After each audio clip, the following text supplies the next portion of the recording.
অনেকে বলতেছে ফারুক ভাইয়ের থেকে হিরো আলম পাওয়ার যোগ্য। যেখানে অন্য আছে অত্যাচার আছে, কোনো জায়গায় তো ফারুক ভাইয়ের প্রতিবাদমূলক কথা দেখিনি। উপদের দায়িত্ব দিলে আপনি দেবেন, দেন ফিফিনুর ভাইকে দেন, আন্দোলন আমার পার্থ ভাইকে দেন, মির্জা ফখরুল স্যারকে দেন, রুহুল কবির রেজবি স্যারকে দেন। এরকম যারা আছে মদ ছাড়া আপনারা যে হিসেবে চালাইতেছেন, এটা দেশ চালান বলে না, এটা দেশে আরও অরাজক সৃষ্টি করতেছে। দর্শক, স্বাগত জানাচ্ছি সবার কথা পেজে। সমসাময়িক বেশ কিছু বিষয় নিয়ে আমরা সামাজিক যোগাযোগ মাধ্যমে দেখছি আমাদের জনপ্রিয় অভিনেতা হিরো আলম ভাইকে নিয়ে উপদেষ্টা হওয়ার বিষয়টি বেশ সরগরম চলছে সামাজিক যোগাযোগ মাধ্যমে। ঠিক সে বিষয়টি নিয়ে আমরা কথা বলবো হিরো আলম ভাইয়ের সাথে। আমরা শুনবো তার মুখ থেকেই সে কি বলতে চায় এই বিষয়টি নিয়ে। এটা এক শ্রেণীর লোক এমনি মজা করে বলতেছে, কেউ আবার সিরিয়াস বলতেছে। আর আমি উপদেষ্টা হতে চাইলে অনেকে মনে করেন এটা নিয়ে টোল করবে, মজা করবে, যে হিরো আলমের তো উপদেষ্টা হবে যোগ্যতা নাই। কেননা আমি নিজেকে উপদেষ্টা মনে করি না, আমি হতেও চাই না, কারণ আমি রাজনীতি থেকে ইস্তফা দিয়েছি, রাজনীতি আর আমি করব না।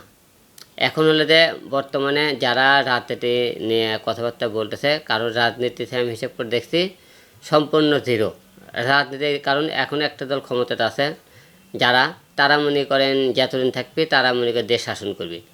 ক্ষমতা শেষ হয়ে যাওয়ার পরে তাদের মনে করেন হয় মনে করেন যত সম্পদ করে সব মনে করেন কেড়ে নিয়ে যায়, এবং বাকি সময়টা তাদের দেখবেন জেলখানায় কাটে। তাহলে এই রাজনীতি মনে করেন এবং লাভ কী, ফল কী? লাস্টে জিরো।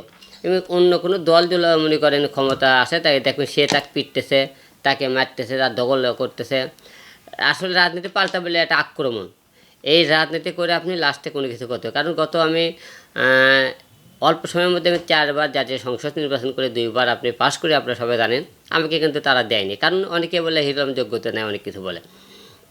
এখনও উপদেশটা আমাদের আপনারা সবাই জানেন, আপনারা আমাদের মোস্তফা ফারুকী ভাইকে দিয়েছে সবাই। এইটা নিয়ে অনেকেই টোল করতেছে, অনেকেই মেনে নিচ্ছে, অনেকে মেনে নিতেছে না। অনেকে বলতেছে ফারুকী ভাইয়ের থেকে হিরো আলম পাওয়ার যোগ্য। অনেকে আমাকে নিয়ে কথাবার্তা বলতেছে, অনেকে লেখালেখি করতেছে। আমি তাদেরকে একটা বলতেছি, আমি রাজনীতিতে কাম ব্যাক করতেছে না। আমি যোগ্য হলেও হয়তো আপনারা অনেকেই বলবেন যোগ্য না, কারণ আমি ছাত্র আন্দোলনে আপনারা সবাই জানেন আমি মাঠে ছিলাম, এবং রাজনীতিতে যেখানেই অন্যায় অত্যাচার সেখানে আমি ছিলাম। 4 বার জাতীয় সংসদ নির্বাচন করেছি। সব কিছু মিলিয়ে আপনি যোগ করলে রাজনীতি করতে যা যা লাগে হিরো আলমের মধ্যে সব কিছুই আছে, কিন্তু 2টা জিনিস নাই। হয়তো হিরো আলম একটু লেখাপড়া কম, হিরো আলম দেখতে শুনতে সুন্দর না। তারপরে রাজনীতি করার মতো যে হিম্মত, যে শক্তি, সাহস, এটা কোনো অংশে হিরো আলমের কম নাই, সব কিছু আছে ভিতরে। তবে এখন ফারুকী ভাইকে দেশে এটা নিয়ে অনেকে অনেক রকম কথাবার্তা চলতেছে। এখন আমার কথা, ফারুকী ভাই তারা কী হিসেবে উপদেষ্টা দিল আমরা জানি না। আমরা জানি ফারুকী ভাই যখন আওয়ামী লীগ সরকার ক্ষমতা ছিল, সে কিন্তু তাদের বিরুদ্ধে অনেক মনে করেন স্ট্যাটাস দিতেছিল, লিখতেছিল। এমন নির্বাচনে এদের যখন ছাত্র আন্দোলন হয় তখনও কিন্তু সে লিখছে। ছাত্রদের জন্য কিন্তু 2-1 বার তারা লেখছিল, কি ছাত্রদের পক্ষে আছে লিখছে। আমার কথা, আপনি স্ট্যাটাস কেন দেবেন? আপনারা ছাত্রের সাথে কথা বলে মাঠে নামলেন না কেন? মাঠে নামলে কথা বলে বলবেন কারো বুকে গুলি চালান আগে আমার বুকে গুলি চালাও। এরকম তো কোনো জায়গায় দেখলাম না। যেখানে অন্য আছে অত্যাচার আছে, কোনো জায়গায় তো ফারুকী ভাইয়ের প্রতিবাদমূলক কথা দেখিনি। তাহলে সমন্বয়ক আপনারা হুটহাট করে মনে করেন যারা আছেন, আপনারা যে কোনো লোকেরা আপনি উপদেষ্টা একজনকে আপনার দায়িত্ব দেন।